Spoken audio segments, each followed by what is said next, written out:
Welcome to Beyond the Paycheck. I'm Paula Christine. Stop living paycheck to paycheck and start living the life you dream about by taking control of your money. I can provide you with the knowledge and the tools. It's up to you to make the commitment to put them into practice. Usually around this time of year, after the first of the year, we see a lot of people considering divorce. And so I've asked Lisa Zeiderman, who is a divorce attorney out of Manhattan, to talk to us about divorce and some of the first things you need to do when you're considering a divorce. Welcome, Lisa. Thanks, Paula. Great to be here. Let's say I really wanted a divorce, but I'm not sure how I'm going to survive. Like, I don't know if I can, afford to live on my own. I don't know how I'm going to take care of my kids. So how do I know what I'm entitled to?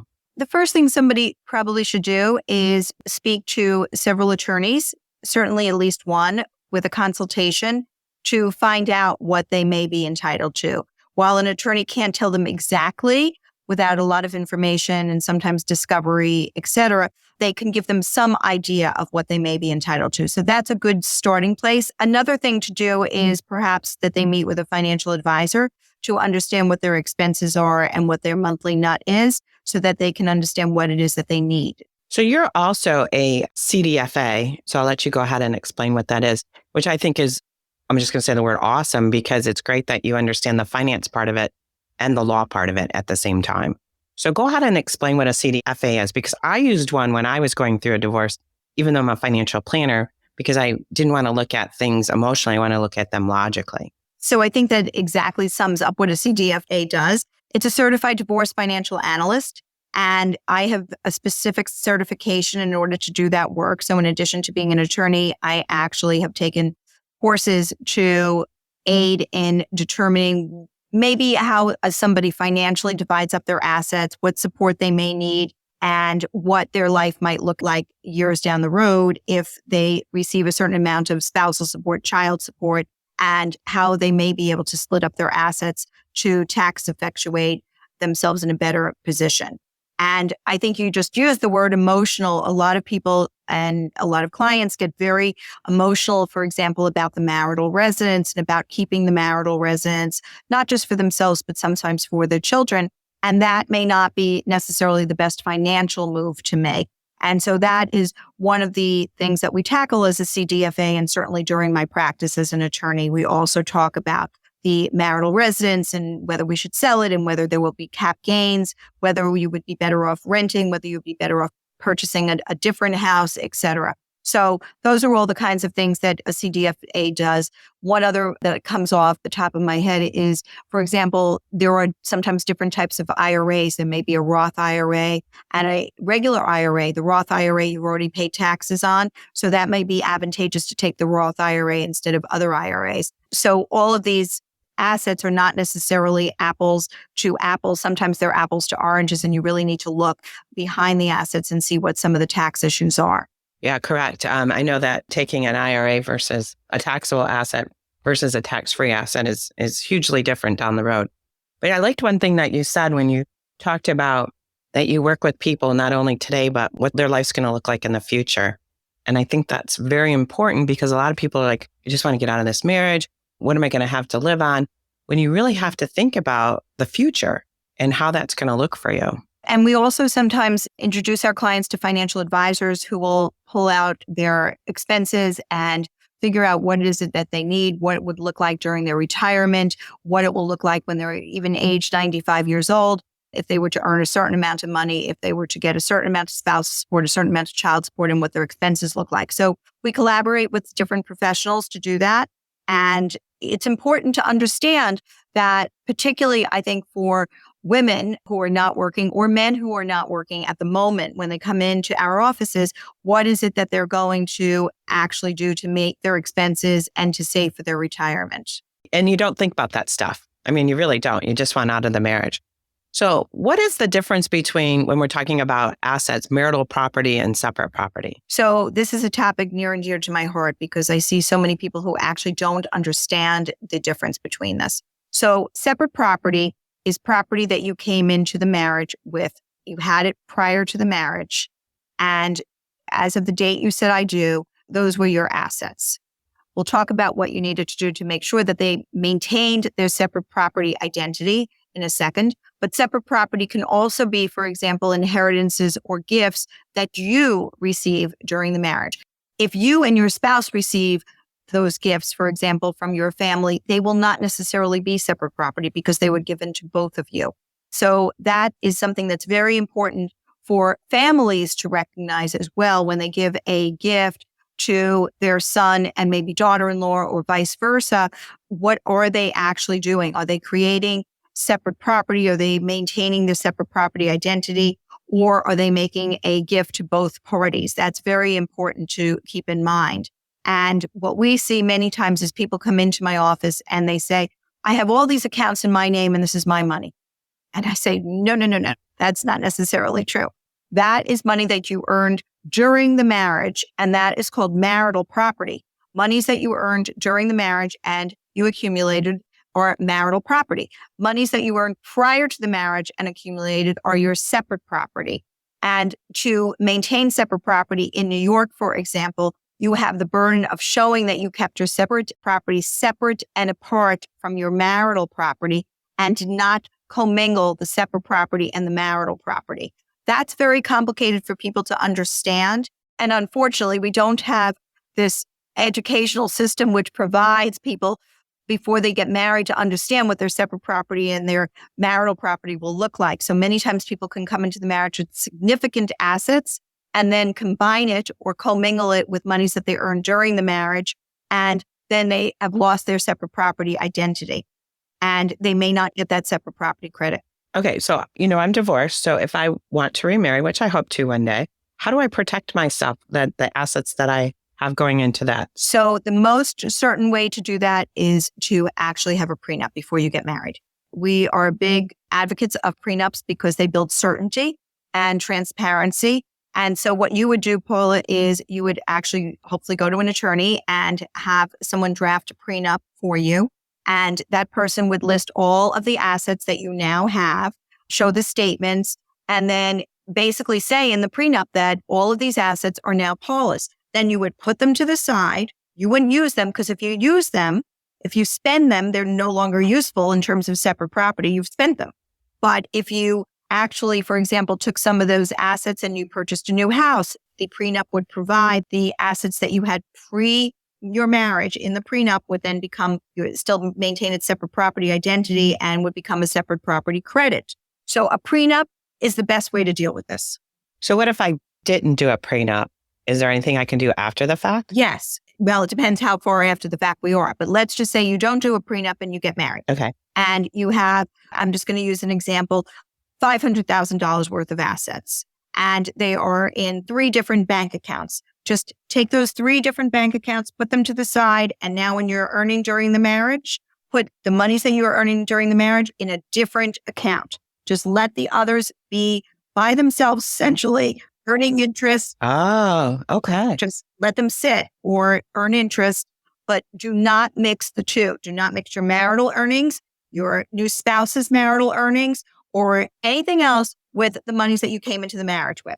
It's very hard for people to do that, though. They tend not to do that.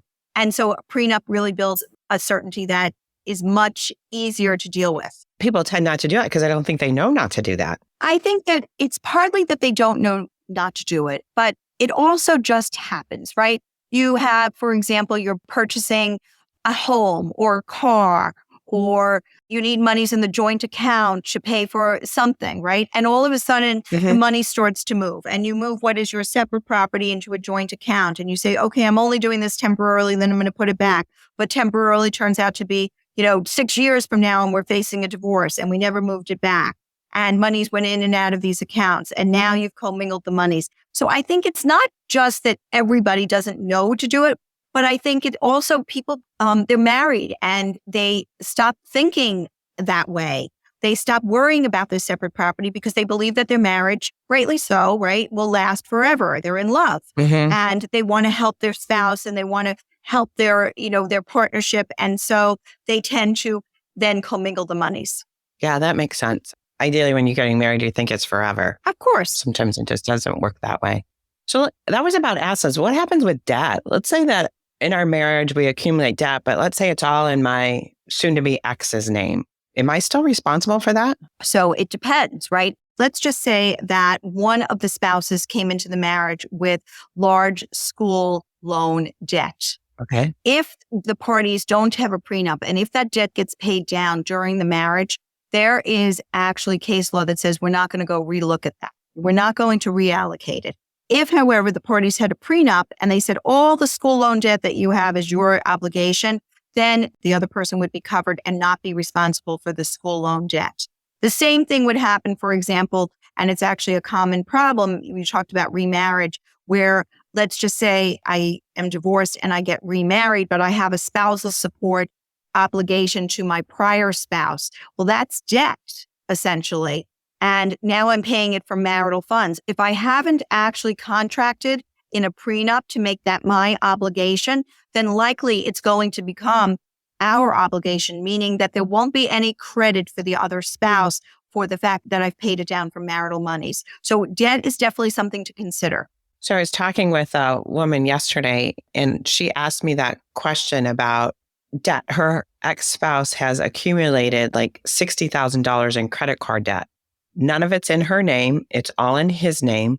If they divorce, is she responsible for that because it all happened while they were married? It all was accumulated while they were married? Okay, so I just want to be sure. All of the debt was accumulated during their marriage together. Correct. And they are still married. But it's not in her name. Okay, in New York, and I would guess in many states, that would be marital debt, and she would have an obligation. The question would be, what is her obligation? So in states that have community property, where everything is 50-50, it may be that she's 50% responsible. In New York, we look at everything equitably, meaning that everything isn't 50-50 necessarily. The assets aren't split 50-50, and nor is the debt necessarily. But unless there's a wasteful dissipation, meaning that the debt was caused by gambling or by use of drugs or by out of the marriage, sexual, romantic relationships, traveling with someone other than your spouse, et cetera, in a romantic type of way, other than a business kind of situation, then that may be considered a wasteful dissipation of assets. So it really depends on what the debt was. Wow. And what it actually was for. So you can't control what somebody else does. The liability after that would be, it just doesn't seem fair.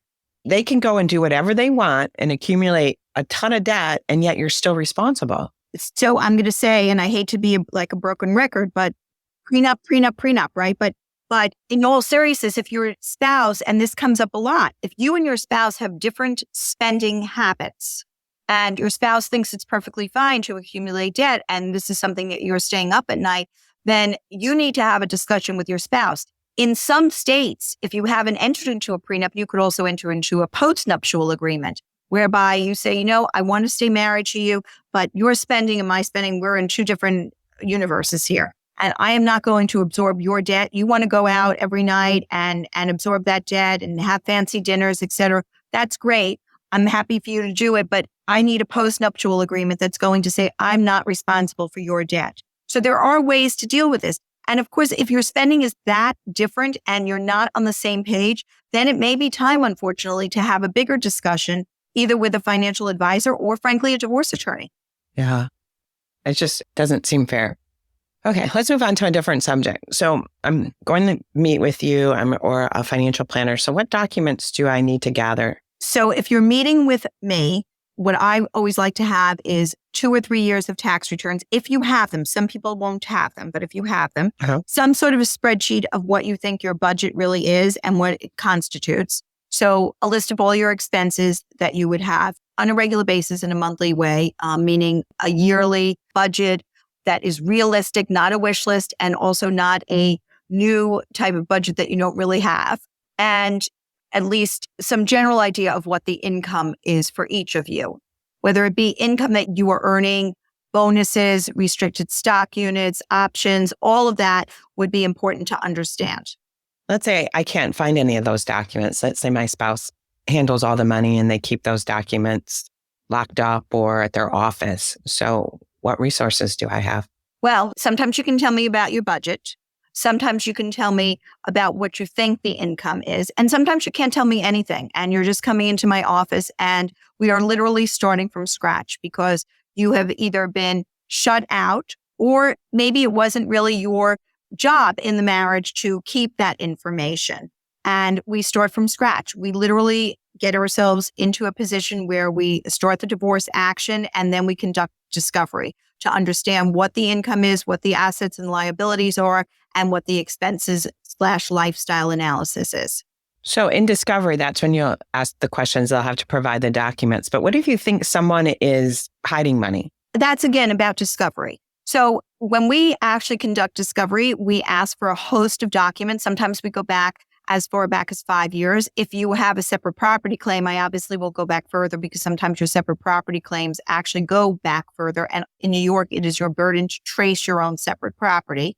But in addition to the discovery, then once we get the documents, we go through the documents with a very fine-tooth comb and try to understand what other assets there may be.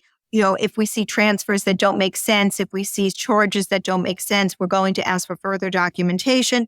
And then once we've collected all the documents, including tax returns, et cetera, then we will also conduct what we call depositions, which is questions that are asked under oath about the documentation, about the assets and liabilities. Keep in mind that we also ask for a financial statement. We have something called a net worth statement in New York, and they are exchanged at the very beginning of a divorce.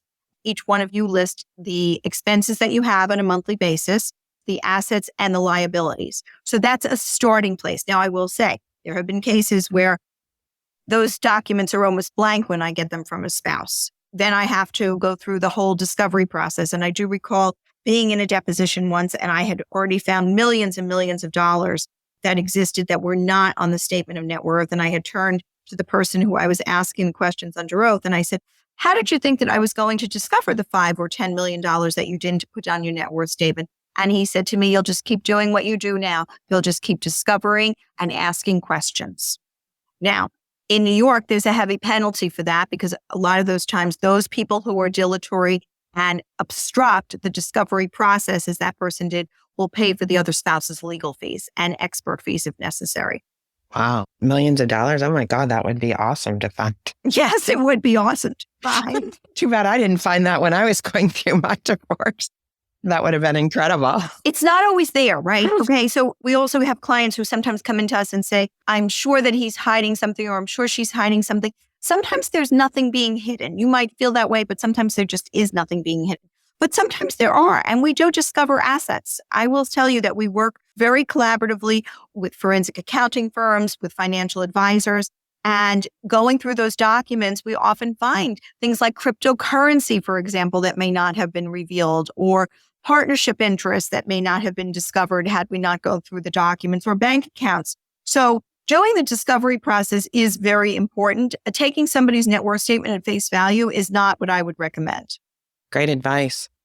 Even what we were just talking about, and I know I've been through a divorce and the prenups, the post-nups, the discoveries, it's even overwhelming for me, even though I've gone through it. And it's definitely an emotional time. So if I'm getting a divorce, how do I educate myself? Who do I reach out to first? What is your best recommendation? So I think the first thing you need to find is an attorney that you can trust, because it's very hard to educate yourself on an entire divorce process. It's taken years and years and years of experience, right, to be able to run a case, essentially. You can Google and you can ask questions and you can ask your friends, but the fact is what you should be finding is a divorce attorney that you can trust, that you feel has your back, who has a team of people who also will be working with your attorney, other attorneys perhaps, or paralegals, et cetera, so that you have a whole team that's going to be actually dealing with your divorce. And then on top of that, that attorney likely will have other sources for you. As I said, a financial advisor, a forensic accountant, somebody who can value a business, for example, a business interest. So all of those things are really important. And that should be your first stop, is figuring out who your attorney is going to be. Great advice. I know I interviewed a couple of attorneys when I was going through my divorce, and I just seemed to connect with the one that I chose. Yes. I just had that feeling that he was going to do what was in my best interest and provide me with, great advice. And he really did. So he was a great attorney for me. That's what you want. You want somebody who you feel really comfortable with. It's like going to the doctor, right? You're not going to be able to Google necessarily what disease you have or what medications you should have. And sometimes, frankly, the Googling doesn't really help, right? You've Googled this or that, but you've gotten it wrong. The other day I had an accountant it was actually one of my clients' accountants who sent us information about maintenance calculations. And in New York, we have a statute and there are maintenance calculations. And that was great, except the maintenance calculations that he performed were incorrect because he didn't understand how to perform the maintenance calculations. So it's really important that you get somebody who's knowledgeable, who understands the law, and also who will give you the straight story. So I think what people frankly like about me is I am very honest about what your outcome is likely to be. If things are going wrong, I tell you things are going wrong. If things need to change, I'm going to tell you. When you're sitting in my office, I'm going to give you the straight story. It may not be the best story, but it's going to be what I really think. Well, I think giving everybody the straight story, I mean, you have to be, again, we know it's emotional, but you really have to really understand what it's going to look like. Lisa, if you were looking for an attorney, what would you look for? I would look for a person who was going to give me a realistic projection of what was going to happen. I am not looking for and would not be looking for an attorney to tell me what I want to hear. It's just, as I said, like going to the doctor. You don't always get good news at the doctor. I am not a good news attorney, for example. I tell you what it's going to look like. I can't always predict. I don't have a crystal ball. Things change. And I tell you that too, by the way. But the fact is there's some range that I can usually give to a potential client. And I'm not there during that first consultation or the second, or frankly, throughout the entire case to tell the client what they want to hear. I tell the client what they need to hear. Yeah, I do that too as a financial planner. You have to be honest and realistic with someone so that they truly understand, if they're going to be able to accomplish that goal or not. It doesn't do any good just to tell them what they want to hear. And that's correct. And, sometimes people come to my consultation and then they leave and I then meet them again 2 years later. They come back into my office and I say, okay, what happened? Well, I went to this attorney and you were right. And they told me this. And so I went with them and now it's turning out to be like this. And look, that's fine. People have to choose the attorney that they want to choose. But again, it shouldn't be about what they want to hear. They're going to a professional to get advice and to hear what the realistic projection is. Lisa, you have shared such great information, such valuable knowledge that you have. It was a pleasure talking with you today. If someone would like to get a hold of you, how would they reach you? So the best place to reach me is through my website where I also have a blog. It's lisazeiderman.com. They can also email me at lz@mzw-law.com or call 914-455-1000. So if you're considering a divorce, I'm probably not the person to reach out to. Please reach out to an attorney in your area. And of course, if you're in New York, please reach out to Lisa. But if you have any questions about your finances, please reach out to me by my website or email. My website is paulachristine.com or my email is paula@paulachristine.com.